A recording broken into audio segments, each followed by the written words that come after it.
Stoa is a digital campfire where we cohere in dialogue about what matters most at the knife's edge of what's happening now.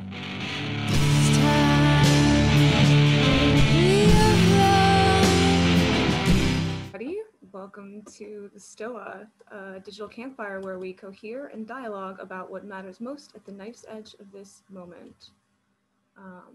And today at the Stoa, we have returning back to us sociologist and political philosopher Daniel Görtz in the second session of his month-long residency with us. And yeah, welcome, Daniel. So just a refresher on the format. Daniel will start us off with a presentation and we will follow it with a Q&A. So if you have a question for Daniel during or after the presentation, just drop it in the chat box. We'll start it. If you start it with a question or a Q, then we can find it easier. And remember, this session will be recorded and posted on YouTube. So if you would like your question to be asked on your behalf, just indicate that in the chat. All right, let's get started. Hello, everyone. It's nice to be back and good to see some familiar faces from last time, some new names, and some old friends who are joining, who I catch up with much too little, and also one or two contacts who I've known for a long time but never had the pleasure to meet. So I considered how to best use this this presentation, given that we set out for these metamodern deep dives, stuff that we're not usually presenting in the books and the texts on our website, stuff that Emil and I have been talking about, I've been considering and exploring on my own, but haven't really integrated into writing books and so on. And I guess the main thing that makes the metamodern, these different aspects and things, is basically that they're based on the same engine or base philosophy, right? So we live in a kind of a renaissance. This was a very good point made by a friend recently, that well, people make all of these different analogies for which kind of time we're in. I read one article that says we're in a new axial age, like 2,500 years ago. Another says we're in a revolution. That's very common. Another says we're in a second modernity. Some people say we're in a new industrial revolution. We're in a new something, and maybe the best is actually to say we're in a new renaissance. And the Renaissance had these Renaissance people, right? But what was so magical? Do you guys hear kids in the background? It's my neighboring kids playing. I'm gonna close the window.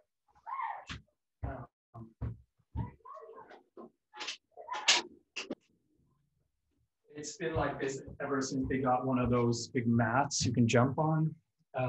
Anyway, the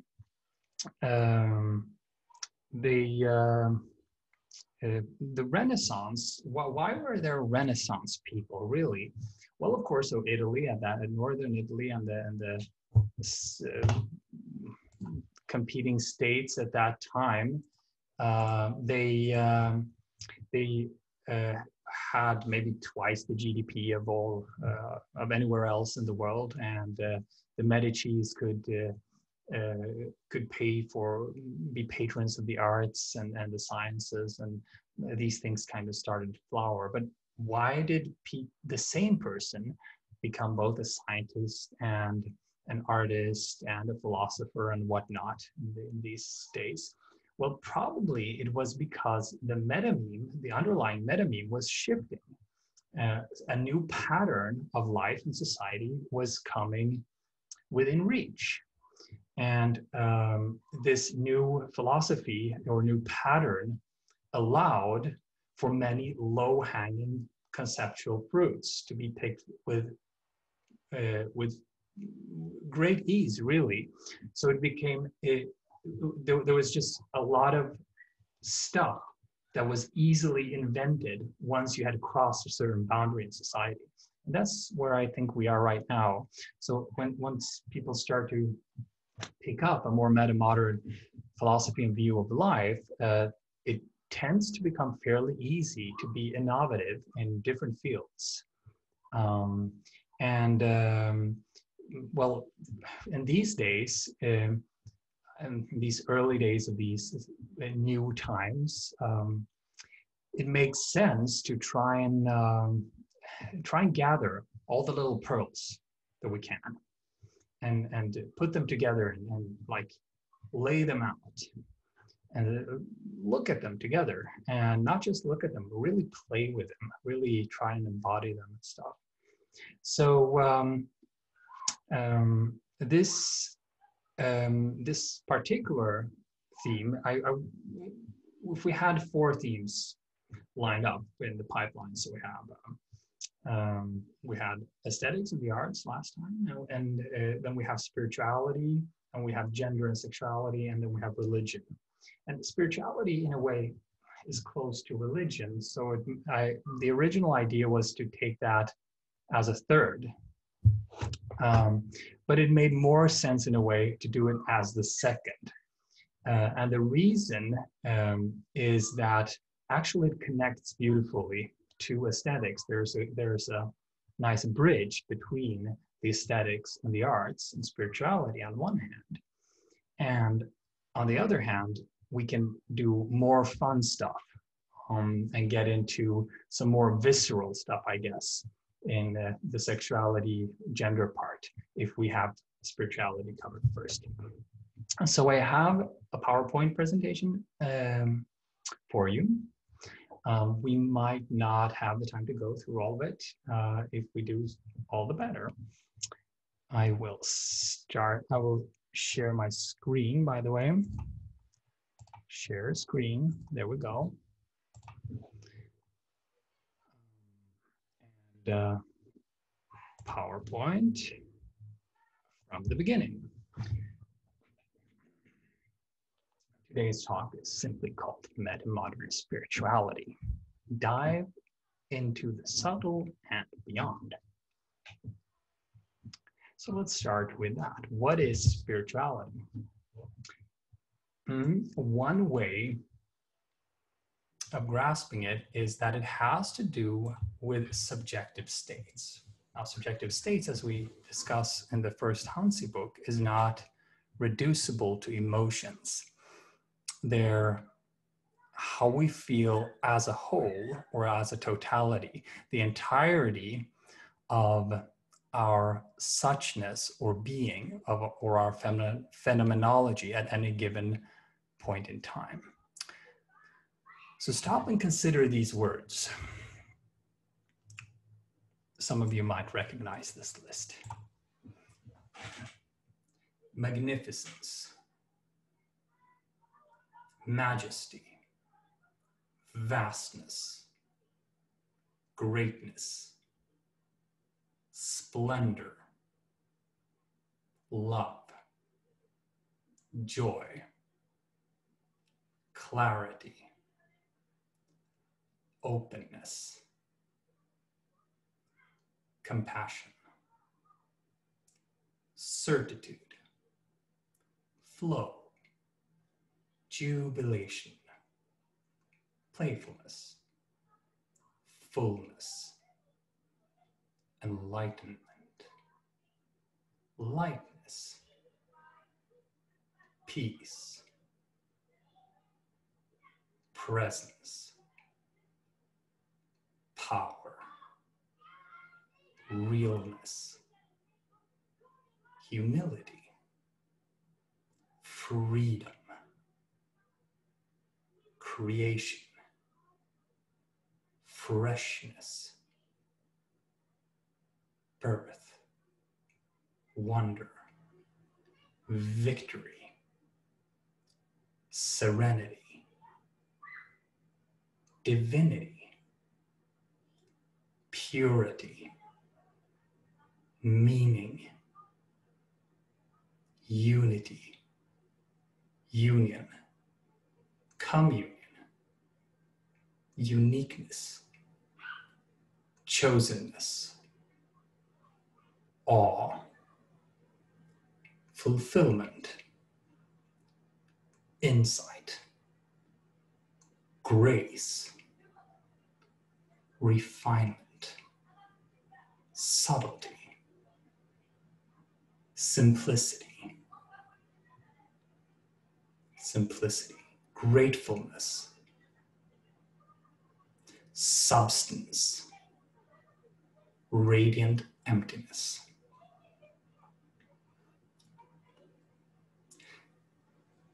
So there's, I guess not all of these resonate with all of us, but hopefully each of us can get a sense of some of them, right? We like, what does magnificence feel like? It's not quite correct to say that magnificence is an emotion. And nor would it would be quite a reduction to say that all of these things, like is magnificence, is it happiness? Well, they're positive in one sense or another, right? Let's see. They're positive in one sense or another, but they're not in and of themselves happiness, right?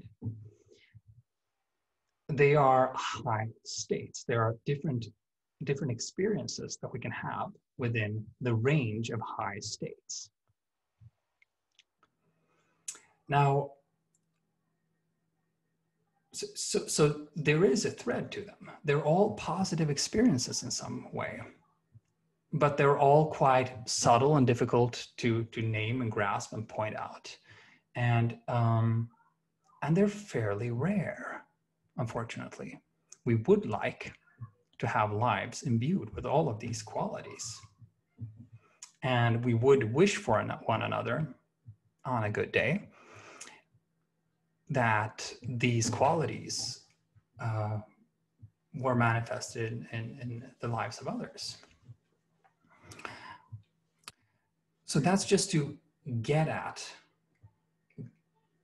what spirituality really is.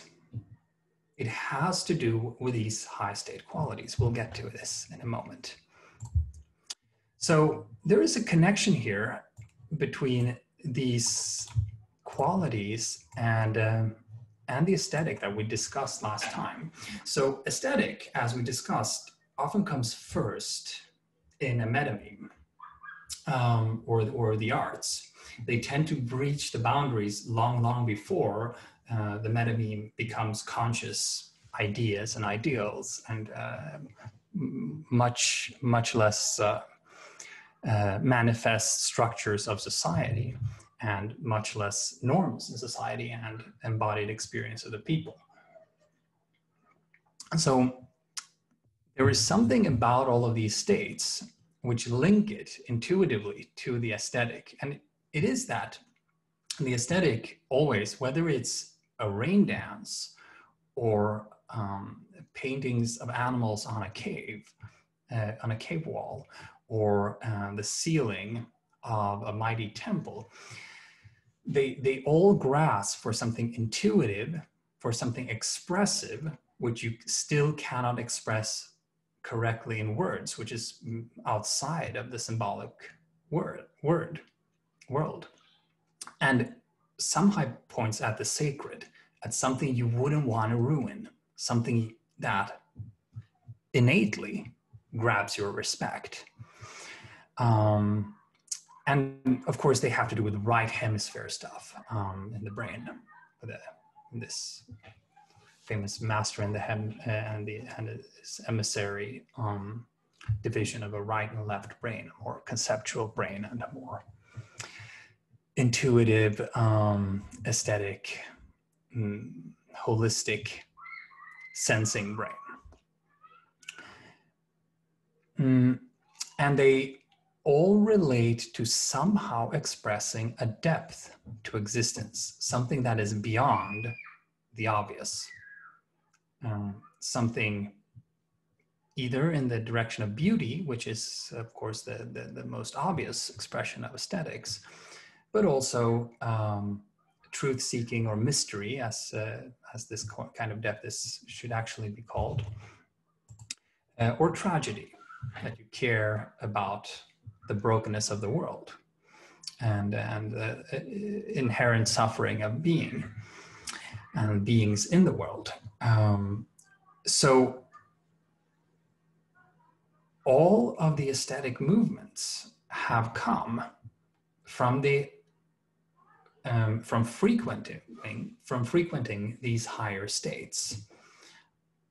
Somehow there's a connection between reaching into these higher states and being in a sense of intuitive wholeness and expressing that out in the world as aesthetics. And that you can do before you've actually formalized the idea. And you don't have to be many people to do it. It's enough that it happens within one artist, and then it comes out as some kind of cultural innovation or expression. Which is why you then express often things that are beyond the confines of your time or your society. And you can reach into later value memes or emerging value memes that you haven't been fed as a kid. And I mean, there are clear examples of this. If we look at these qualities again, like subtlety, and take a child musical genius like Billie Eilish, for instance. So Billie Eilish, she's from California, I guess, and she expresses a lot of, like, well, in her lyrics and stuff, a lot of things that are well, much too mature for a kid like that. And if you ask her, or if interviewers ask her about it, she just says, well, I just felt like it. But if you look at her on stage, you notice there's a subtlety to her movements, which I can't really embody that myself. But she follows the music very, very, very subtly, and she gets into these high states. And from there, she can download the outer reaches of our culture and then express it in a way that makes a lot of people feel stuff. And that's why it's so big, right? Yeah, so that's just to point out the bridge here. But now we're delving into spirituality itself. So we've already kind of said this. There's a scale of subjective states. And I didn't make this picture myself. A friend made it, Eric Mutin. He's a therapist in New Orleans, and he actually uses these states in his. From the states are from our books, but he uses this in his therapy, and actually he has spread this to a group of 4 therapists, and from what I hear, it's actually been revolutionizing their practice, because they get a skill which is much more specific than just saying, how are you on a scale from 1 to 10, which is always relative, and people will say, well, I guess a 7. You name some qualities, and the idea of these subjective states is simply that at any time, it'll feel like something to be you. So, well, Thomas Nagel famously asked, what is it like to be a bat? It is likely it is like something to be a bat. But being is never indifferent. There's always a sense of good or bad to it. And in most of our time that we're alive, we'll be actually at the state 7, or most of us, or plus minus a couple of states here. These are the states of everyday life, as it were. And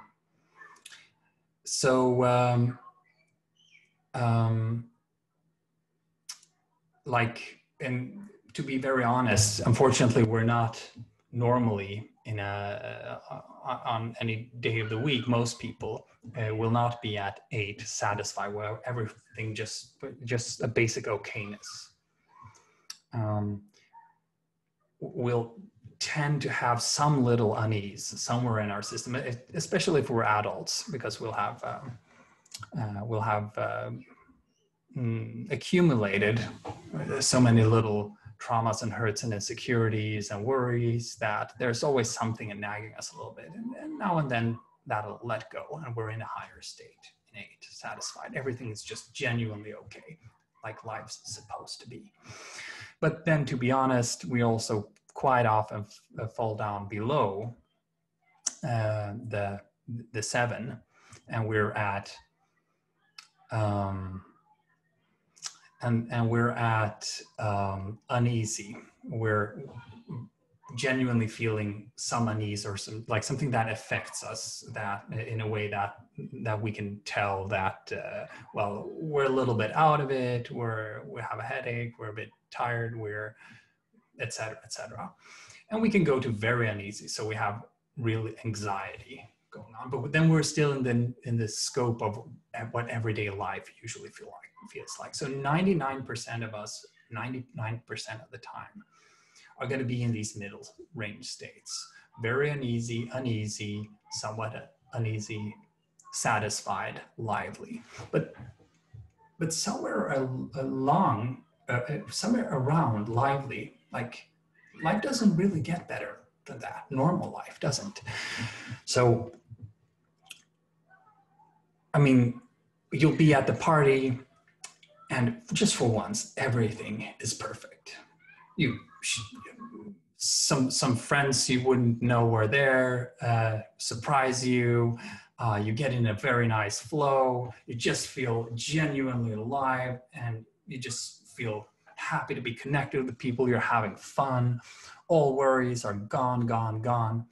But there is something beyond that. And not all people experience these higher states that are beyond that. And they will genuinely not believe that they exist, but they do. And that's why spirituality is real. Because spirituality, in this definition, is simply that which corresponds to these 4 highest states. So what happens if your heart blows open and you feel joyous and full of light? Maybe in a moment where you're deeply in love and you actually get it to work, and you actually get whoever you're deeply in love with. Wonderful. Wow. And like, it's like something in reality itself shifts, right?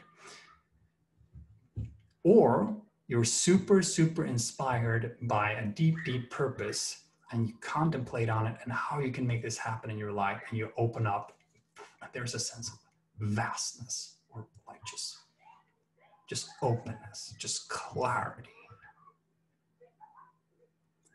And that's really as far as my own spiritual experience would go. But we do know that there are saints and sages,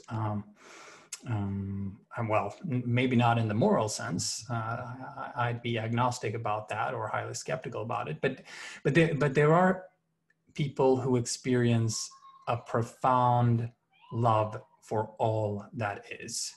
And a lot of people have these experiences in psychedelic contexts, of course.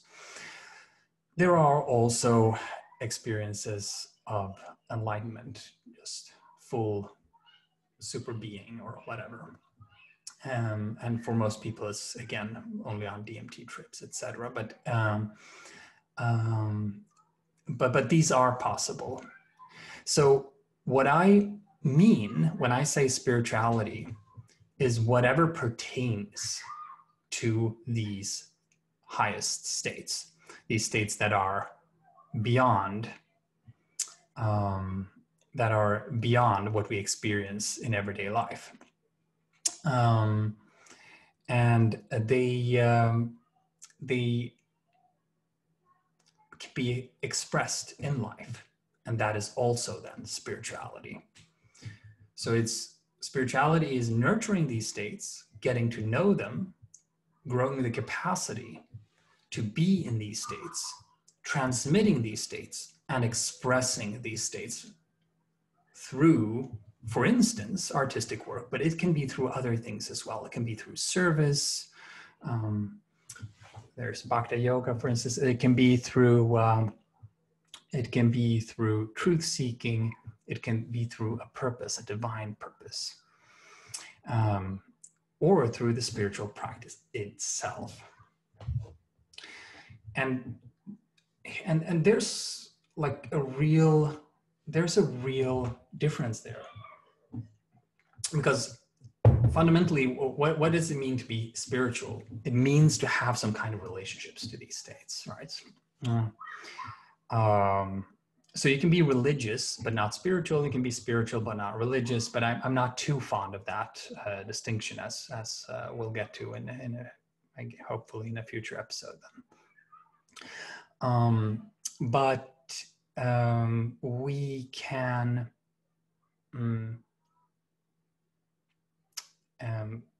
Yeah, the terrible or the tragic part is that since these states are so rare and maybe only manifest in a minority of the population, and if they do manifest, if they can do so rarely, do it so rarely that people actually forget about it, then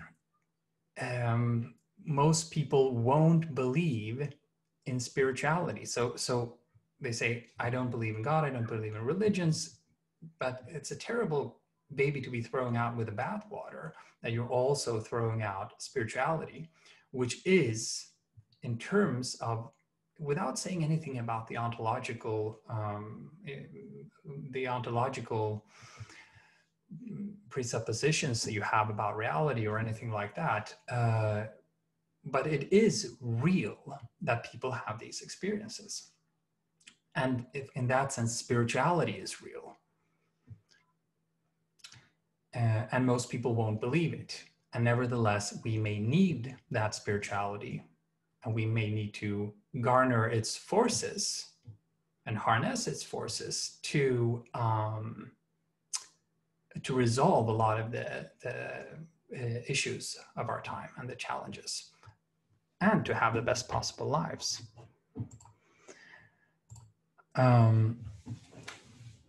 So one way of grasping this is in the term of cosmo-eroticism. So cosmo-eroticism means falling in love with life, or it means loving the experience or suchness or isness of life itself. And I've thus placed it on a sort of hierarchy that eroticism is actually at the center. Wilbur and others have recently been talking about, they've talking about growing up and showing up and waking up for a while and cleaning up, but they've recently added a fifth. It's called opening up, and it particularly corresponds to this eroticism, to feeling truly alive, to genuinely enjoying the experience of things. So metamodern spirituality accepts that spirituality exists, and then posits that cosmo-eroticism and the falling in love with life is a primary goal. And this is actually a primary goal before compassion and even before transcendence. And this is important because, look at it, how much is our compassion worth? Let's say I meditate on the suffering of others and I try to be compassionate, but my own life does not have that fullness of experience. It's going to be almost all but impossible for me to wish for a fullness of the heart and of experience and and a love of life if I don't have it myself. So it's like a foundation for compassion. In turn, transcendence, going beyond the self and going beyond any particular identification and going beyond any worldly desires, in turn needs to build on both eroticism and compassion.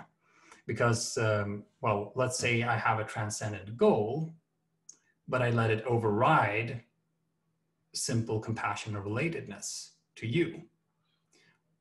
Well, then that would be a pretty severe form of spiritual bypassing. So we have to, in this way of grasping spirituality, where we're centering on the higher states, which are always experienced by the experiencer, we have to focus on this cosmo-eroticism first. We have to create this fullness of life.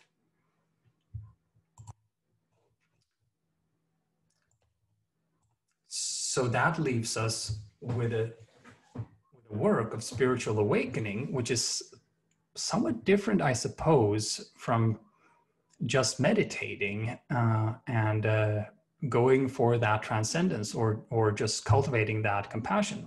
Also worthy goals, but maybe not where the core should be of the spiritual project.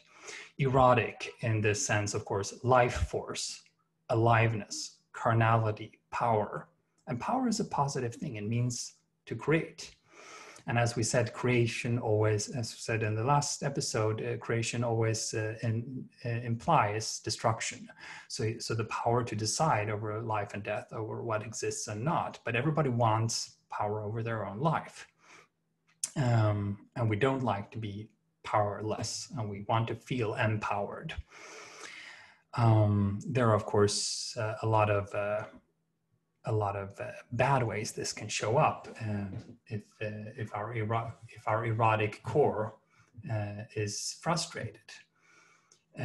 Energetic flows that we feel alive in our bodies, that we just feel that we can breathe, that we can feel fullness of existence, lightness, presence, and in a sense, just in a very general sense, happiness.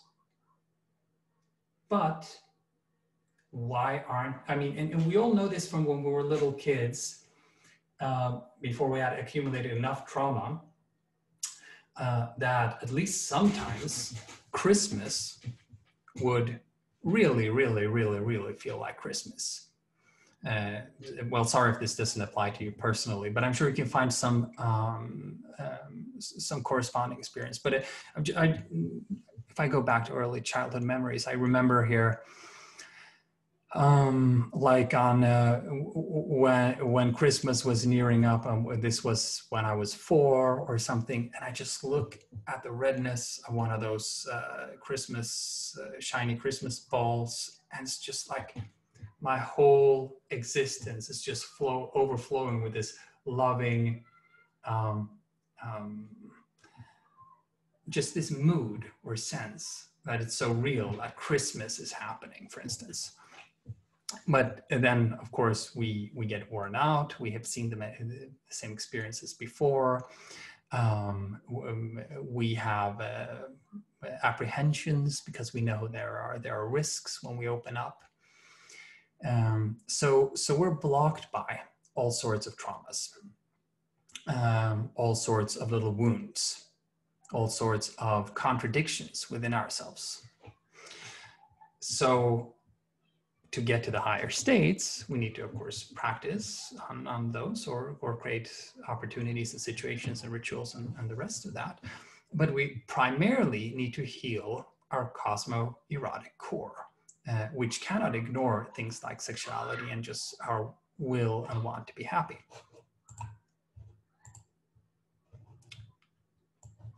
So looking closer at that, trauma. So in integral circles, they use these four bodies, as they call them, from the which are imported from Hindu religion, really, and mystical practices. And they call them the gross body, which would be like just the sense that I have, like I'm sitting on the chair. I can feel a little bit dry in my mouth because I'm speaking. I can feel a certain tension here and there. But it's obvious. The gross body is obvious. In every moment, however, there's a lot more going on. If we examine it a little bit more closely. So if you look at beyond the gross body, you have all these flows of emotions and feelings and moods that are also, just in subtler sense, bodily sensations. They're just not as obvious, and you wouldn't necessarily be able to locate them in your body. Sometimes you can. So maybe right now, if I look in, I can feel, well, there's a little bit of nervousness going on, but I mean, that's my way of naming it, but there's like a very, very subtle sense of tension. There is a bit of eagerness pressing on. There is a bit of like focus and concentration, and all of these things are going on at the same time. Now, beyond that, there is another layer of experience, which is how the whole of reality around myself is felt at this particular moment. So that is what's called the causal body. And here, I mean, the language really breaks down. It really breaks down. You can't name it, but for me, for instance, it's like there's a bit of a crack up there, and you can kind of sense, I can sense the whole thing is a little bit wobbly, but it's at the same time, it's big and open. And sometimes it feels contracted like a jail. And you can go beyond that, can go into the non-dual realm, which is just the quality of isness or suchness or being or I amness itself.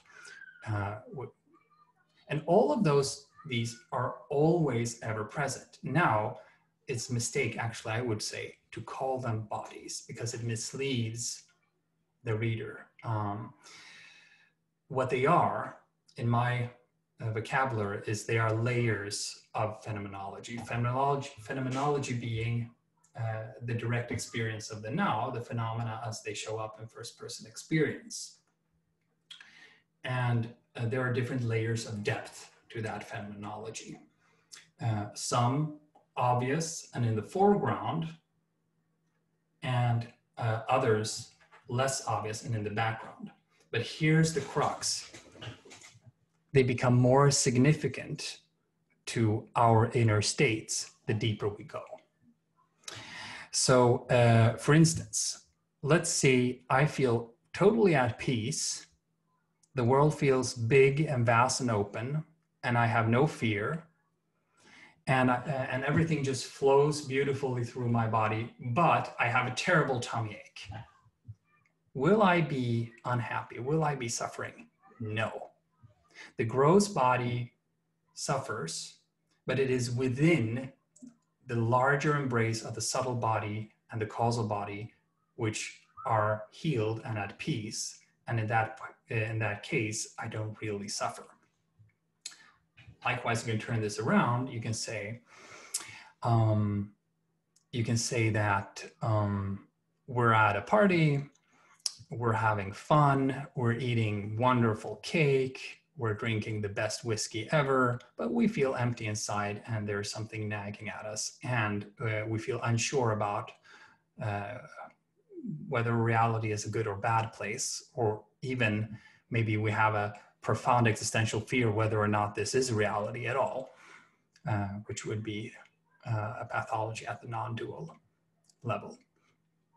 And of course, these relate. And then, of course, I'm not happy in any profound or deeper sense. So there's an increasing scale here of what we might want to address as we delve deeper into spirituality. And then the higher states have to do, of course, with movements which are harmonic and in resonance at the higher, at the deeper layers of phenomenology. So, and they're ever present, but to notice them is a kind of involution. So when we're kids, we're just really aware of the gross body, and the other things just kind of are in the background. But then we can be better and better at become better and better recognizing and seeing and responding to the qualities present within those other deeper layers. And that's a kind of involution then that we kind of, it's a subject-object thing. We kind of extract ourselves from the concreteness of one experience and see the larger, subtler experience within which that arises. So trauma often, very often, has to do with the subtle body. Very often it has to do with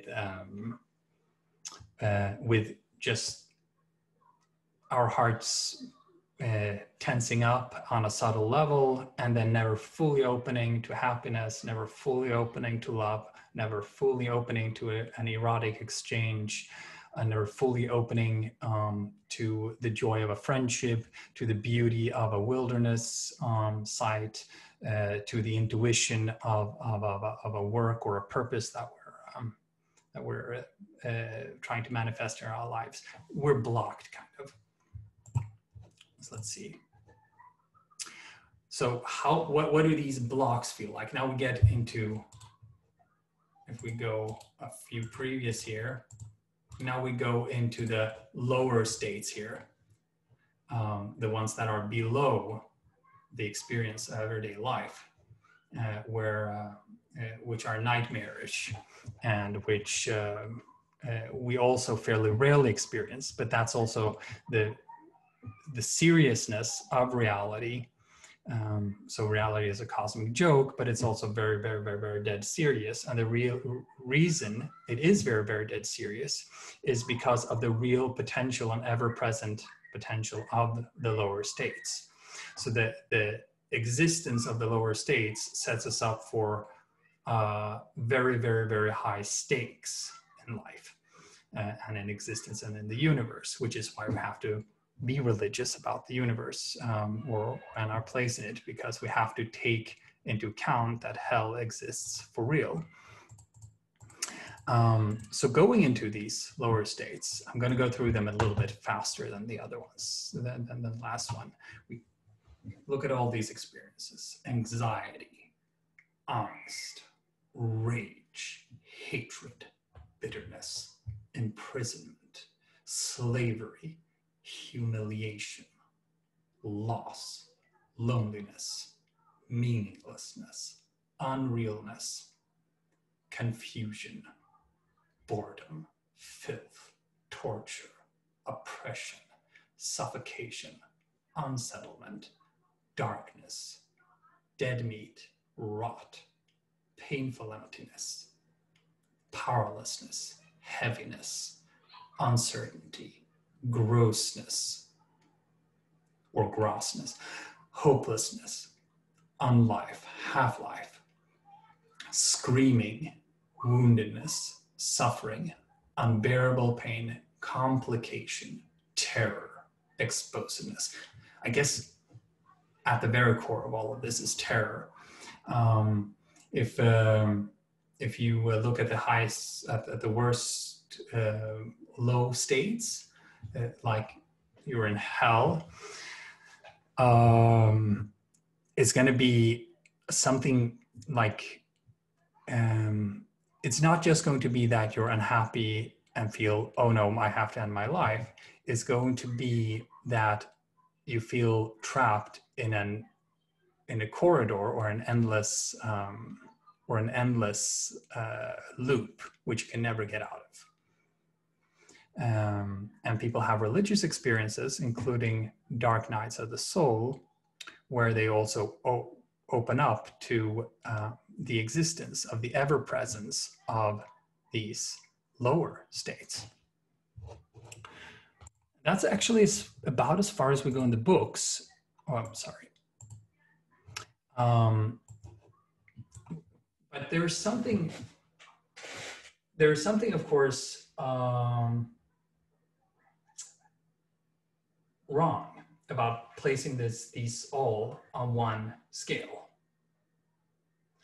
Because in everyday life, we have the normal states, and then we can go beyond that to the higher states, but also to the lowest states. And the lowest states, once we encounter them and go through them, we're often catapulted up to a high state. And this is in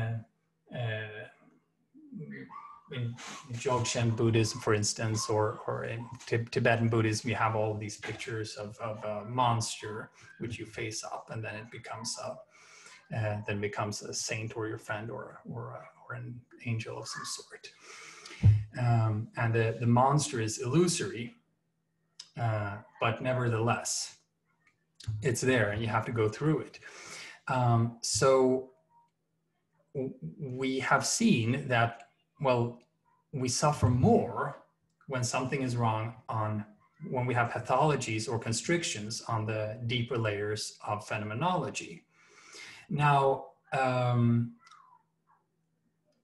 if we then zoom in on these states and we look at Wilber's 4 quadrants again, and this is, yeah, it gets a bit theory heavy, but if you zoom in on the states themselves, then you can actually use the same heuristic of the 4 quadrants,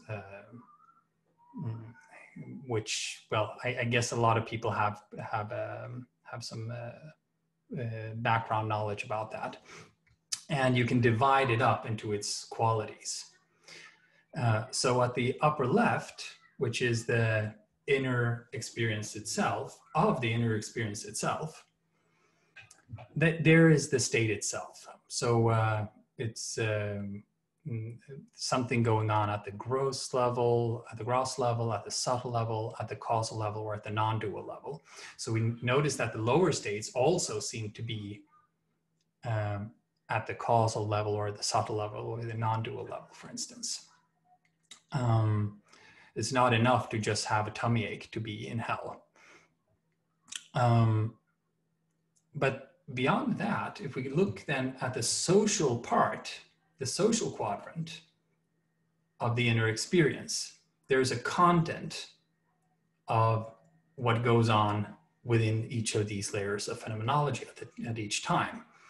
So we have, well, in the gross body, I'll have any number of sensations that I can name or not name, or not be able to name. But I mean, I see the light around me, I feel the chair, I have emotions which pertain more to the subtle body, I have flows. All of these relate to something. All of these have directionality. And of course, stuckness. We'll get back to that in a moment. A third quality of the state is the capacity to observe and recognize the state within myself. So this is the eye of the I. We can also develop in that. So we can develop in the gross, subtle, causal, non-dual states themselves. We can develop in the content of those states and fix the different flows that are within them. But to do so, we must be able to recognize those states within ourselves, which is a capacity in and of itself. And then to do something about it, we get to what corresponds to the systemic quadrant, how different objects relate to one another. There is the agency. the capacity to change the content of the states and or to traverse the different layers and or to steer our inner eye of the eye, so to speak. So we can, different people can be differently developed in all of these 4 quadrants of the states. So some people can have a much richer causal state experience, but they can maybe not recognize that's what's going on in them. Others are good at recognizing all that's going on in them, but the inside is still a mess. Some people are good at reorganizing themselves and maybe locking up stuff or untying knots, affecting their own state. So that kind of actually breaks down this one-dimensional theory that we have in the book. But the book, of course, was not primarily about transpersonal psychology and spirituality. It was about politics and societies. We wanted to go on a little bit quicker before we went too deep into this content, into this topic. But a lot of people who are, more on the spiritual side or high depth people have reacted that, well, it does feel a little bit shallow, and they're not wrong. It is because these distinctions are not made there. So that does it make sense that a state is higher if just because it's happier or more pleasurable? Not necessarily then. I mean, again, we have to travel to really, really enjoy the cake. We have to enjoy it at the subtle level as well, not just on the gross level.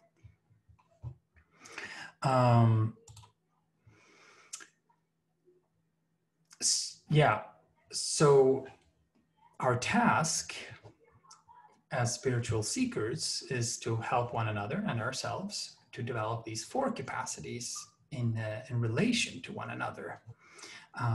Develop the real experience of the deeper and deeper layers of phenomenology. Recognize the ability to recognize and self-reflect, to see the content and what is going on, because the content of our experience is always relational. That's why it is there, and it's always in movement, always in a flow.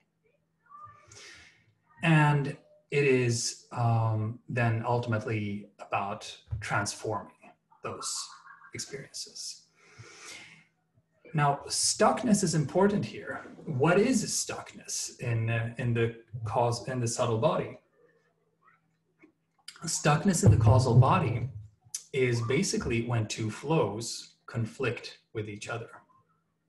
So you have maybe one flow to protect yourself and to assert yourself, and you have one flow to open up and submit yourself to the vulnerability of being deeply present with another person. But these 2 conflict.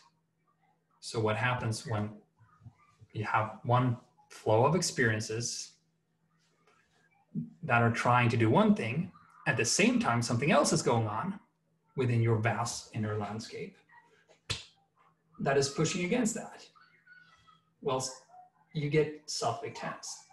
I mean, I've done a bunch of something called Rosen therapy, and it's where they touch your body and let you, and they kind of support you with with their hands and get these muscles to relax. And it's what I found was in that therapy work was that I was walking around with a shitload of tensions in my chest that exactly correlated to my inability to open up to romantic love. How about that?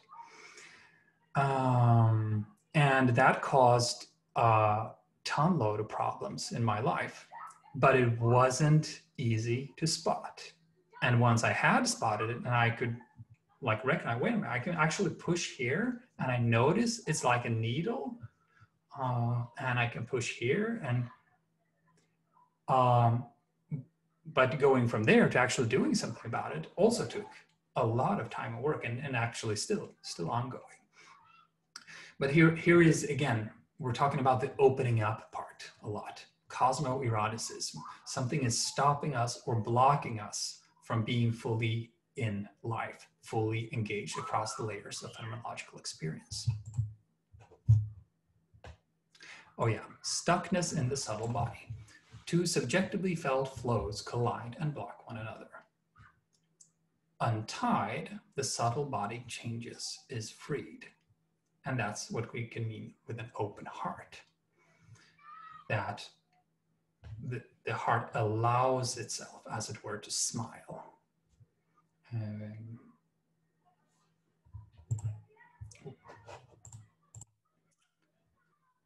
Chakra-time. So actually, the chakras, but also, I mean, there are all sorts of versions of this. I like the chakras because they're so simple. Of course, a lot of ink has been spilled to say that the chakras, oh, they're real, they're not real. There's no physiological correspondence to them. But again, that discussion misses the point. The point is, these didn't grow from a study of the body, the gross body or the medical body or the biological body. They grew from exploration of subjective experience, more specifically, subjective experience of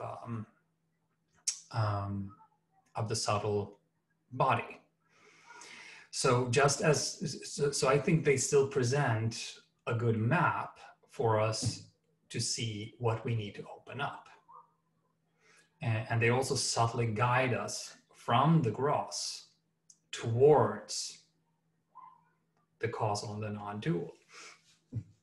In a chakra meditation, for instance, if you work very diligently through all of these energy centers, you begin at the root chakra, and until you can kind of feel it and you kind of feel some flow through it, then you go on to the sacral chakra at below the navel and the belly. You go on until there's a smile there, until there's a smile at the bottom of the belly. And I think a lot of people can relate to that. And that when you're like generally happy, there's just a little smile in your belly, you know. And you can go on to the solar plexus chakra. You can feel like a certain will or fire or power, and these things often also reflect our experience, our personalities. Like this really assertive guy, sit down and meditate with him. You won't feel a lot in any of the chakras, but he'll feel this one very strong, like it's overflowing. Heart chakra, of course, feeling compassion, feeling love. Compassion feels like hurt, but it feels like good hurt.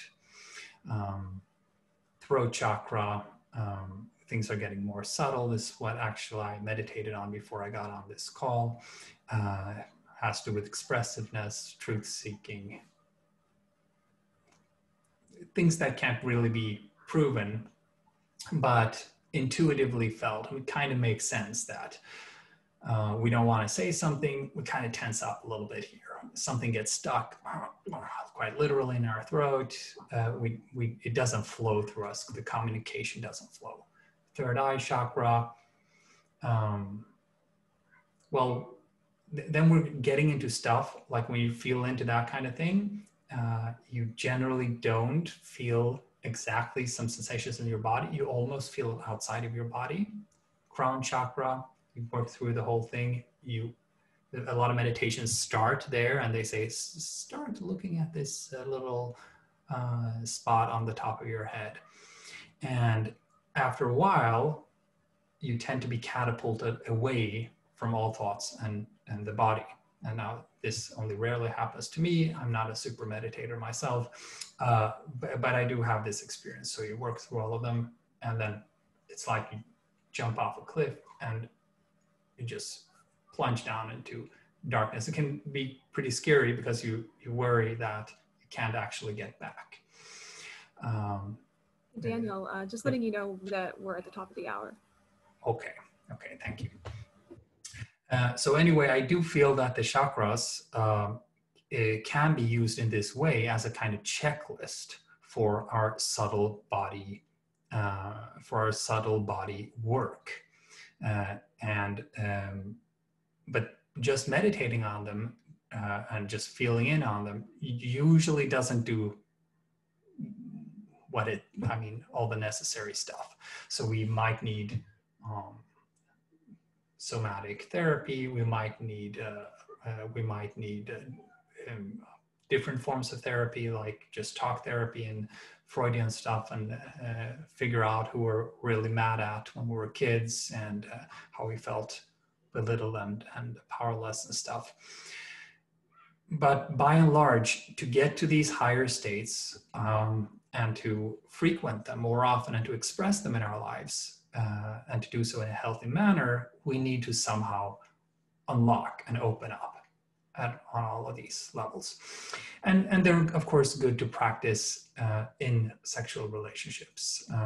That you can, it makes sense to before, while making love, for instance, before you focus entirely on like opening up your heart chakra to the person you're sharing an experience with, it can make more sense to work downwards and up until you can, and all orgasms and stuff, they actually work the same way, that you can almost feel that it's like one of those things you hit, and then you, in a theme park where you can go, where it goes higher depending on how hard you hit. So if you have better subtle body flows throughout these, then the orgasm can go higher and it can feel romantic and overflowing, or it can even feel cosmic.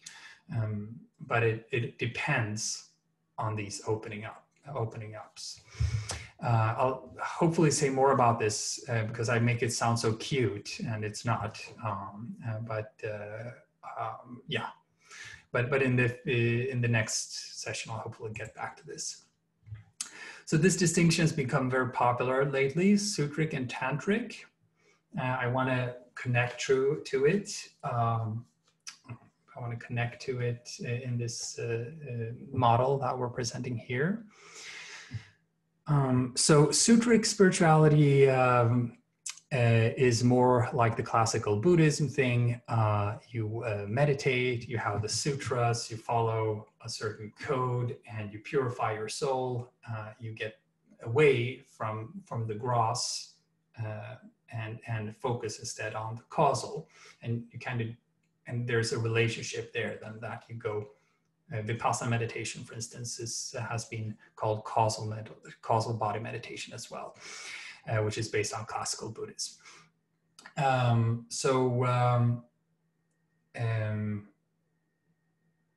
in these meditations, you might do things like, you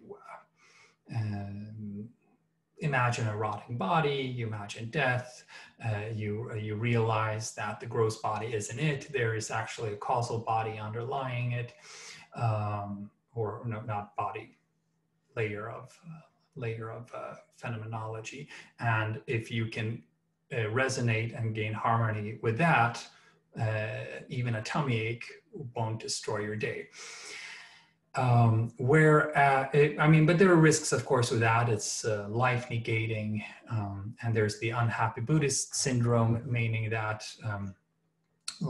Buddhists are actually less happy than other religious followers, which is quite contrary to popular belief. And this is, of course, because they've been taught a religion or worldview, which says that the world is suffering, and the only way is to get out of it. But this isn't, of course, true of the minority who are practitioners within Buddhism and dedicate their lives to this. They tend to be unusually happy. But as a doctrine, it's not necessarily very life affirmative. Now, Tantric Buddhism and Tantric spirituality puts cosmo-eroticism at the center, as I have suggested here as well. And it works more through the subtle body and goes from the subtle body to non-dual spirituality. So it also reaches deeper, and it's often then more esoteric and smaller groups and more radical. But of course, if you're dealing with tantric practices and you're dealing with this kind of work that has to do with engaging with life and saying yes to all of those experiences, then there's the risk of erotic seduction, or the risk of getting attached to desirable or positive experiences in the subtle body. And this can devolve into crazy sex cults, as it usually does. Oh yeah, and that's actually as far as I got in the presentation. So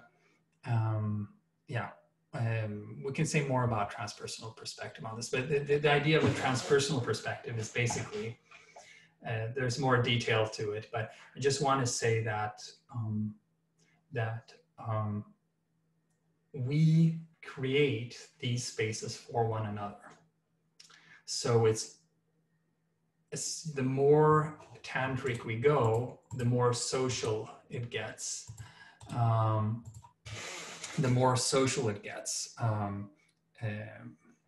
Speaking as a sociologist, spirituality is social. It's a social enterprise because it's about the relatedness to reality, and we always relate through and via and between one another. And so we cannot and should not view this as like the separate paths of different individuals. Again, this goes back to tantric and stuff, and going to Mahayana Buddhism and stuff. But the idea is that you meet a person, all four layers are interacting at the same time. And we need to address the interactions of all of those four layers and create a spiritually rich society. That would be a metamodern spiritual goal, that we together create rituals, practices, norms, understandings, relationships, which strengthen this rich field of the different layers of our interconnected layers of existence or phenomenology. And the deeper we go there, the more intimate it gets, and the more social it gets. So, I mean, fixing a tummy ache is about me. It's not about Peter. But fixing wounds from childhood and projection patterns back and forth and opening up our hearts to one another is actually, it happens between us. So we can and should focus in our spiritual work always on the transpersonal. And that's where I'll end. Thank you very much. Happy to take questions. Awesome. Thanks so much, Daniel. So we've got a couple of questions actually from Rob. Had a few really interesting ones. Do you want to start us off, Rob? Sure. Thank you, Daniel. That was wonderful. So the question I wanted to bring up was really related to this this dichotomy between sutric and tantric streams of thought, I think, about spiritual practice, but there's a pattern that Ken Wilber points out in a lot of his work. I think it comes up in Brief History of Everything. And he talks about the difference between the transcendent stream, which I think relates to the sutric, of sort of up and out of the body, up and out of gross experience and toward the sort of transcendental plane, and then the immanent stream. And he relates these to, and the immanent would be like sort of down into the body, down into embodiment, into the gross and the physical. And he relates these to like transcendent being masculine and immanent being feminine, which goes back to sort of the history of like matriarchal cultures versus patriarchal cultures and how they celebrated spirituality. And there's something in the process of going through a transformation spiritually that looks to me like it needs both of these streams. But interestingly, in like past cultural value memes, like pre-modern up through modernism, there was a real preference for masculine streams, or for the sutric or transcendent stream, and a real allergy almost to the feminine. And a lot of, you know, pre-modern religions were like, if you banish the body and punish the like physical drives and stuff, then you'll transcend and you'll awaken. Whereas like emerging into postmodernity, there's a whole lot more of like banish the masculine and prefer the feminine kind of reaction to that process, and a little bit of a sort of maybe we'd call it a like archaic revivalism, but like archaic in the sense of like transcendent masculine, back when there was just a lot more embedded like sort of magical thinking kind of approach to spirituality. So my question then is, how does the metamodern meme treat these two streams and the like other value memes and their reactions to them? How does metamodernism like approach that? So there's a lot. There are a lot of ways to work with this issue. I guess. Well, I'll say a couple of things. One thing is, and just on a very basic level, we have hard value memes or meta memes, and soft value memes or meta memes. And the hard ones generally come together with a material revolution, or a revolution of industry and transport and information. And they tend to fulfill the ethics of the former, which was a critique of the two steps former. So we have, animism, which is a fairly soft value meme, and quite embodied and so on. And going from there, you have what I call Faustianism, red, which is fairly hard and masculine. From there on, you actually have, if you look not at the teachings of the church later on, but you look at the core teachings of Jesus or Buddha or whatever, they would criticize power relations, and these religions were actually popular with women. So Buddhism, for instance, worked to have Buddhist nuns join the Sangha, for instance, and Christianity would say that, well, sure, render unto Caesar what belongs to him, but at the end of the day, you should govern because you're just, not because you're powerful, right? And then you have modernism, which is quite masculine. It takes up all of the things that were in the ethics of post-Faustianism, or the critique of Faustianism. So it says, okay, sure, we won't have slaves, and sure, we're equals, but from that basis or setting, we're going to express ourselves, we're going to create stuff out in the world. Then you have a feminine critique of that, or soft critique of that in postmodernism. And of course, if you look at the demographics of today, the developmental demographics and the cultural demographics, you have high prevalence of women in postmodernism. So metamodernism comes in at a point where the masculine reasserts itself again, and with terms such as, or with slogans such as after deconstruction, reconstruction must follow, or proto-synthesis, or sincere irony, and that it wants to create something again and wants to outcompete the modern world in many ways, right? So in terms of spirituality, then, Metamodernism is a little bit more on the masculine side.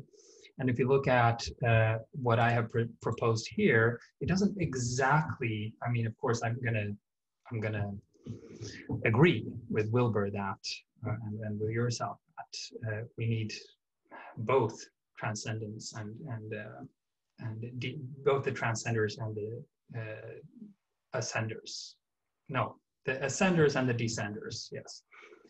And they need to kind of meet in this cosmic dance. Now, what I try to do here is still a kind of metamodern synthesis that attempts at least to achieve that end. If you look at this one, for instance, it connects to the states that it goes from the more gross towards the more subtle, towards the more transcendent. But it tries to make sure that we always do our homework and go through all of those low states, to make sure that eroticism is at the core. But the goal is still transcendence. So the goal is still transcendence through a second layer of compassion. What we're wary about are these colonizations of either force of the other. So we don't want eroticism colonizing the transcendent. Then we're stuck with Adida, and he's gonna fuck your wife, which he literally did. And we don't want compassion. We don't want compassion trumping transcendence. We just want it to undergird it. And we don't want transcendence to empty out life of eroticism and compassion, which easily happens. And a lot of people who start meditating, like in the 70s and the 80s, TM was huge, right? So a lot of people went to TM, transcendental meditation, and they sat down and they did their mantras and they had transcendent experiences. And this stuff actually activates a lot of your I just learned this the other day, actually, that it activates your default network. So it's like daydreaming on steroids, and you can reach farther in your thoughts and creativity if done correctly. But what a lot of people experienced instead was that they just felt emptied out, and they just felt kind of numb to experience, and they felt their creativity was killed. And then they stopped doing transcendental meditation, and then they join whatever Pentecostal church is nearest, because there people are singing, people are happy, and then before you know it, they're back at a crazy version of post-Faustian spirituality, and they're literally believing in miracles and stuff, and they pick up a lot of patriarchal crazy stuff that has to do with that value meme. The marriage of the transcendent and the descendant is basically that we always start with the descendant and move upwards. Whenever we don't, we end up doing spiritual bypassing. I mean, maybe that's fine if you're living a monk life and you really, really, really pay the huge price that it is to live a sutric life fully. But then well, there's obvious, all of those forces are still going to be there, right? You're still going to be mad at your dad, sexually frustrated and whatnot. And we do have all of these sexual abuse problems in all of these churches and congregations. So it appears as though like we need this fountainhead of life, this cosmo-eroticism, for the transcendence to occur in a healthy manner. And yeah, and I feel at least like that, it still asserts the goal of transcendence, but it does so in a hierarchical manner, which is then again in a more ascender way. And I'm sure there's going to be future forms of spirituality or future views on spirituality which will turn this on its head again. But that's how these things evolve. Awesome. Rob, do you have any follow-up with that? Thanks, that was great.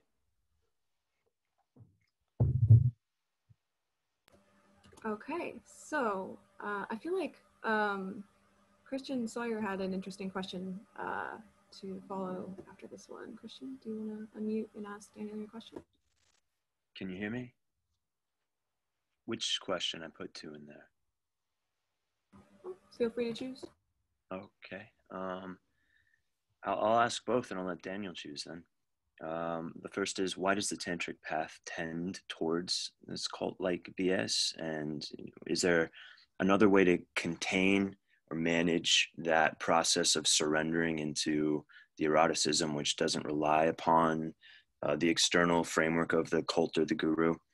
And then the other question is, isn't it also possible to work from transcendence to eroticism, or to do a lot of back and forth where the transcendence, the kind of spaciousness, detachment, gives one the freedom to approach the wounds, the traumas that are keeping them from touching into their eroticism, so that they can heal them and then, get more deeply in touch with just their spontaneous creativity? Yes, very, very good. So I'm gonna have to try to answer both because they're so important. So the first one, why? Well, there's the general cult mechanism which we describe in our first Hanzi book, and it says basically that whenever we try to create hierarchies on not on complexity or code, like not on stuff that is visible and has content, but on subjective experiences. Oh, we should be listening to this guy or woman because we imagine that they have these inner experiences which we can verify. And then sooner or later, it doesn't really mix like social hierarchies and subjective experiences because we can never verify them. So people will be tempted to and be socially pressured to a little bit lie about what experience they're actually having at the moment, and be in roles where they are expected to embody a certain kind of being or suchness, and so on. And these things vary a lot, and people have ups and downs, and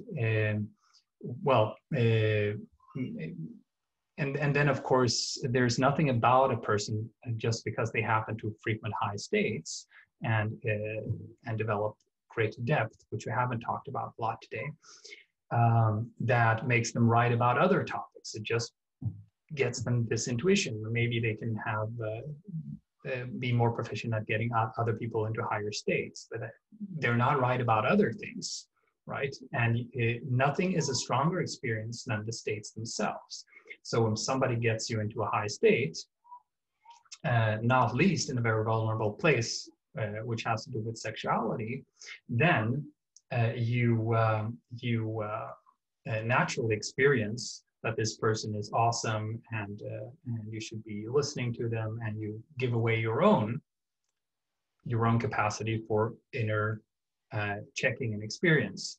And yeah, and then if you mix in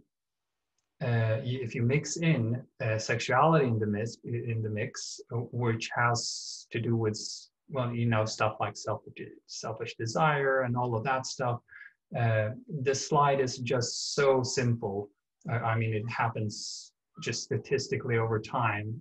You're going to slide into situations where people misuse their standing and power in this extremely intimate connection and extremely hierarchical connection, which it naturally becomes, to fulfill their own sexual gratification at the expense of a profound violation of another person's integrity. So it's just a very, very simple way of saying it is we don't, as social beings, these energies are so strong and so powerful that if we don't contain them and spread them out and decentralize them, the wires blow up. We just put too much energy in a wire, it blows up, right? So that's the first part. But the second part about you actually wrote this down, right? Yes. Can we work from transcendence towards eroticism? Actually, yes.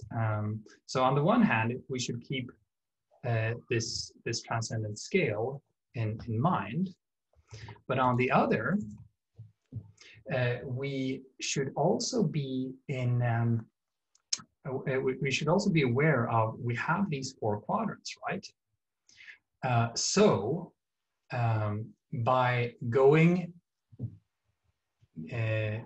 into, for instance, the causal and meditating on that a lot with vipassana or whatnot, we can we can have a leverage point from which we can access a more direct experience of the deeper layers, and from there on change things at the lower layers. But there's nothing automatic about that. So we can also risk doing spiritual bypassing when we do so, meaning that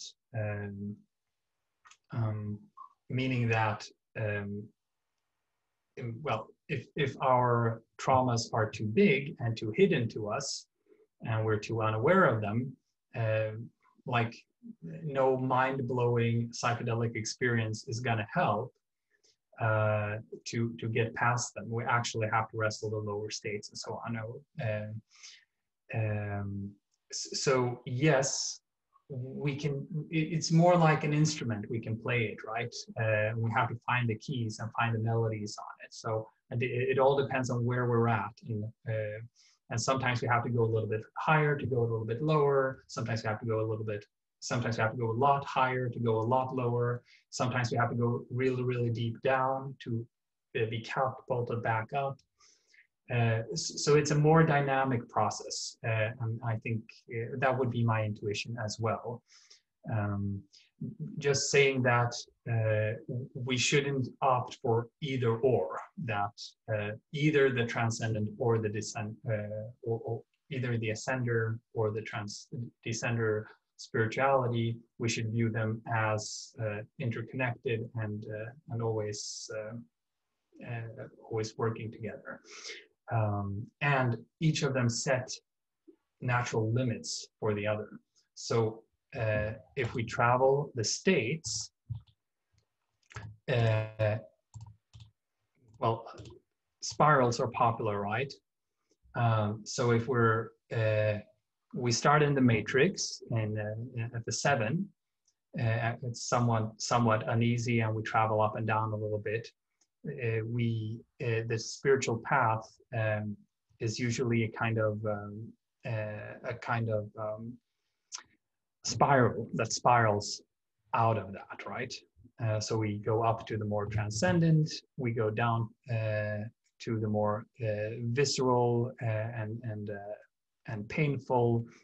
We work through very, very real and emotional and relational stuff, which can bring us up to the more universal again. That might put new things within the vicinity of our capacities to recognize things within ourselves, or set us in new relationships where we have to deal with even suffer problems and so on. Yeah, thank you, Christian. Very good questions. I think I gave a somewhat meandering answer, but I hope I'm pointing to something. Cool. Christian, did you have any follow-up? Well, we're pretty much at the end of the session, right?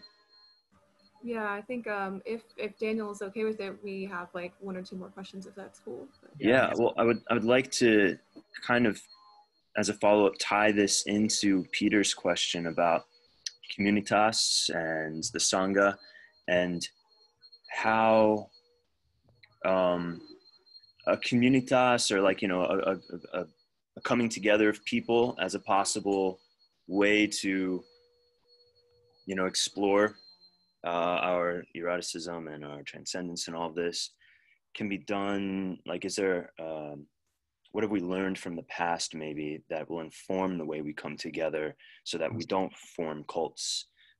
Is there some type of, like, you know, decentralized way that this is going to happen that, you know, prevents that? Or what are your thoughts on that idea? Yeah. So we're getting into the topic of future religion, right? But yes, it's something in the direction of democratizing the guru, right? That the guru becomes maybe a little bit more fictional, that we admit that it's fictional, just kind of like we're admitting that God is fictional. That's what Alexander Bard and his friend Jan Söderqvist argue in this book, right? Syntheism, that we have to create God from scratch again and again in the internet age. And in the same way, we have to recreate the Sangha in a way that is democratizing. Now, that is a very, very, very difficult thing to do for this reason. Eroticism has to do with transcendence and ascendance, but also has to do with exceptionality, with chosenness, with specialness, right? And also actually with submission and power. So the sexiest of the ideologies, political ideologies, is fascism, because and I mean, this is, we might not think that, but when we see our elected politicians, we don't scream at them as if they were rock stars and fantasize about them at home. But that is what happened when fascist leaders came to power, because the power is sexy and hierarchy is sexy and spurs eroticism, whereas democracy is, well, it's the bland nice guy.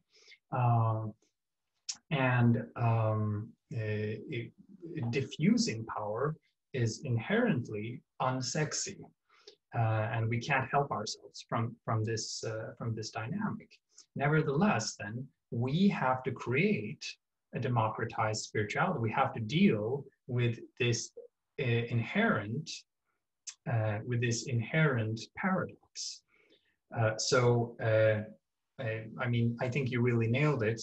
We have to democratize spirituality. We have to decentralize this spiritual authority. We have to make it more shared and experiential and exploratory. And I think the way to do that is a lot through what we talked about last time in aesthetics, to create these transcendent aesthetics at the crossroads of fact and fiction, and gather around those. And I guess a positive example, I mean, certainly not one without its problems, but it is the Burning Man culture, in the sense that people are coming together. They're as equals in many regards, at least, and they create artwork together and interact in in a setting where you try to lock out the hierarchies of the world outside. However, all of that is dependent on a fairly high threshold where people who show up there already are interesting people. They're abundant in different ways, and often sexually attractive and so on, and people who aren't might be less inclined to show up there. So so I mean, can we stretch our eroticism? Can we become more open to new experiences? Not necessarily in the sexual sense, but just in the general sense, more open to appreciating one another, and thus create and I think hierarchies are important here, but I think the more multimodal our hierarchies are, the more democratic they are, so that we can admire different qualities in one another, and then have like the tools to see those different strengths and be blown away by each other, because that's ultimately what it's about. So we don't want a situation where everybody is sitting in the sangha, and this stuff literally happens in a place in Portugal, and then they sing about how much they want to kiss the feet of the guru, and the guru just sits there and nods. And there's something profoundly sick about that, of course. We should be kissing the feet of just any other person, because we think they're so awesome. No, we shouldn't kiss feet. That's silly. But yeah, but you see what I mean, that that somehow we need these 5 qualities, and the last one is opening up. The more we open up, the more we can open up to different, interesting, unique, genuinely powerful qualities of one another.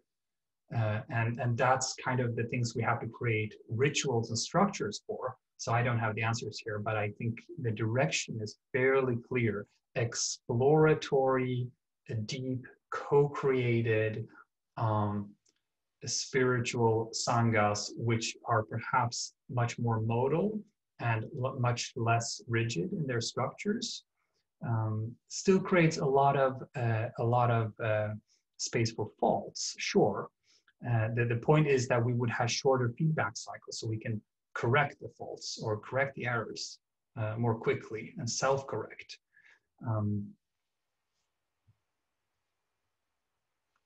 Yeah, so the religion of tomorrow would probably be something in that direction. Great response. I appreciate that. Thanks. Awesome, fascinating. Thank you so much. I think that's going to have to be our last question because we're out of time. Daniel, did you have anything to close us out with?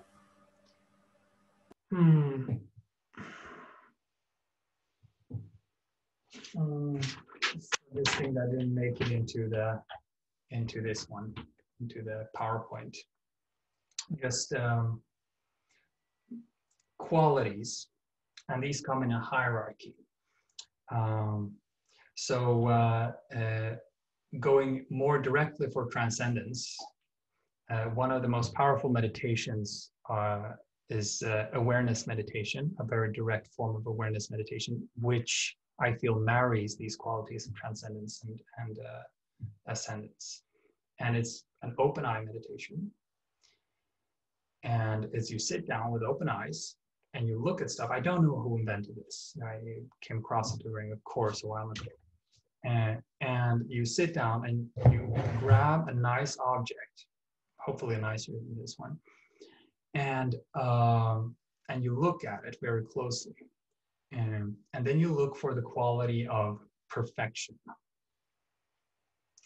And once you've found details, like subtle little details in it, then you look for the quality of delight in yourself over that perfection. And after a while, when you've delighted at the color of this thing, how it shines, etc., glass things are actually pretty fascinating. Then you can have a sense of wonder, and that's the third quality.